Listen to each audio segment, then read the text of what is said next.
Hey guys, the first thing I'm going to do today is I am going to show you how to add your lead goal to your page in a way that is going to be most effective and most easy to read and understand and follow. So the first thing that you're going to want to do is you're going to want to go to one of your lead goal pages. So I'm going to go to lead goal page 1. And here I have a goal from, let's say, from last year. Okay, you need this page, your lead goal pages, to be announcement pages. So they need to have this new post button down at the bottom. If they do not have the new post button, you're going to have to change the page type. And I have another video showing how to do that. So make sure you check out that video on changing the page type.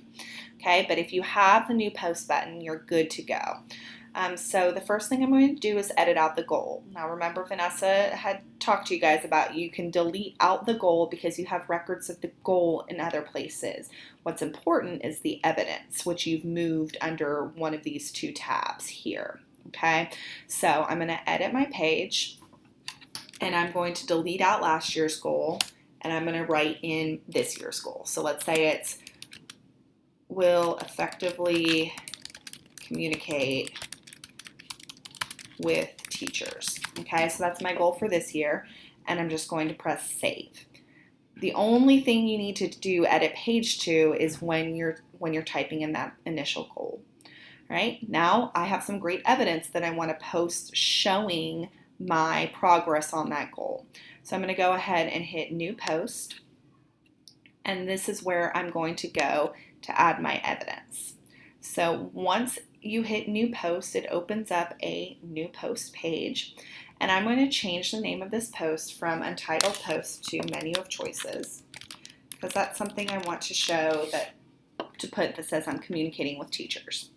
I'm going to go ahead and allow for a split layout, a 2-column layout. That way I can put my artifact on one side and my reflection on the other side. It makes it clean, easy to read, easy to understand.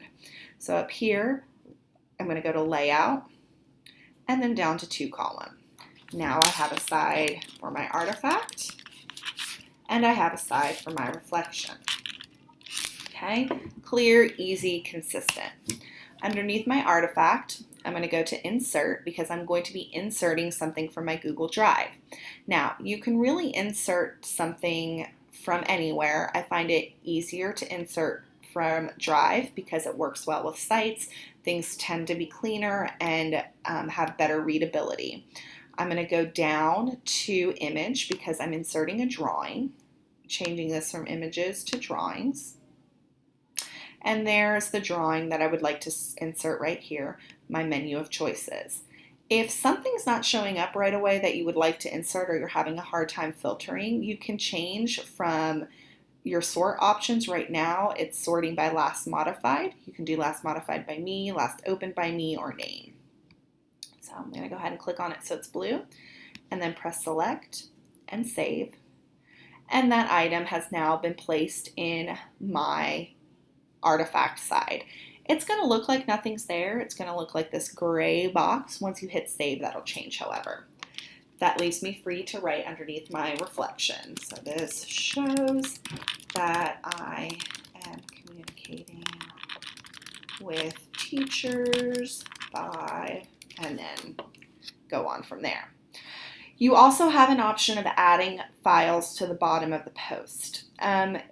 This tends to not be the most effective option just because then your evaluator has to open each item, whereas here they're just able to view them all on the page.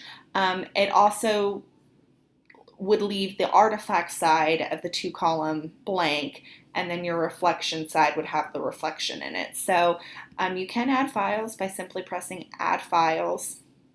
This brings up my desktop. Let's say I want to add my 3-week snapshot. Open that up. And it does add something to the bottom there. So I have that there. Like I said, I prefer this method. You can see everything and it looks very nice. Go ahead and press save.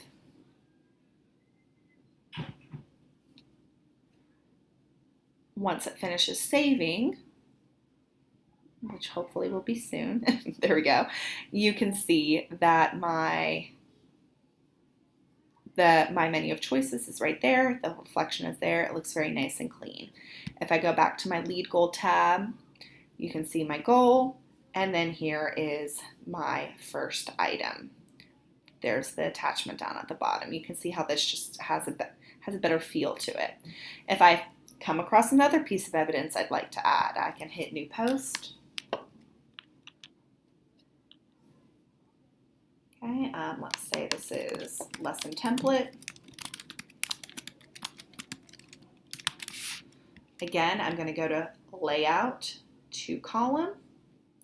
I'm going to choose my artifact, insert from drive. This one is presentation.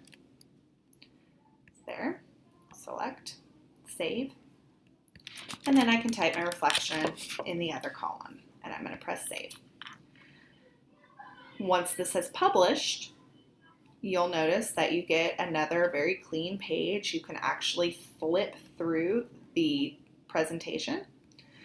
When I go back to my main lead goal 1, you can see here's my lead goal, and there are my 2 pieces of evidence. Please let me know if you have any questions.